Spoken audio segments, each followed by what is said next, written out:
बुलेटिनच्या सुरुवातीला एक अत्यंत महत्त्वाची बातमी। स्थानिक स्वराज्य संस्थांच्या निवडणुकांच्या पार्श्वभूमीवर उपमुख्यमंत्री एकनाथ शिंदेंनी मंत्र्यांना कामाला लागण्याच्या सूचना दिल्या। तसंच मंत्रिमंडळात परफॉर्मन्स नसलेल्या मंत्र्यांना फेरबदलाचे संकेत दिल्याचीही माहिती मिळतेय। माणिकराव कोकाटे प्रकरणानंतर माध्यमांसमोर कमी बोला आणि जास्त काम करा अशा सूचना शिंदेंनी दिलेल्या आहेत। तसंच विरोधकांच्या प्रत्येक आरोपाला उत्तर दिलंच पाहिजे असं नाही, त्यांना कामातून उत्तर द्या अशी तंबीच शिंदेंनी दिलेली आहे।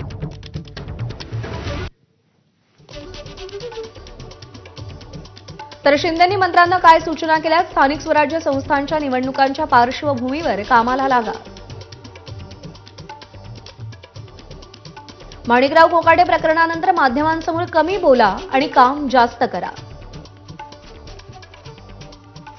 विरोधकांच्या प्रत्येक आरोपाला उत्तर दिलंच पाहिजे असं नाही, कामातून उत्तर द्या।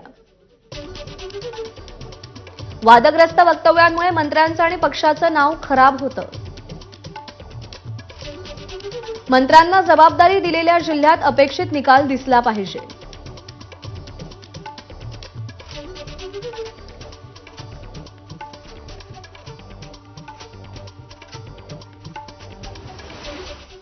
आणि यानंतर बुलेटिनमध्ये काही महत्त्वाच्या बातम्यांचे वेगवान अपडेट्स।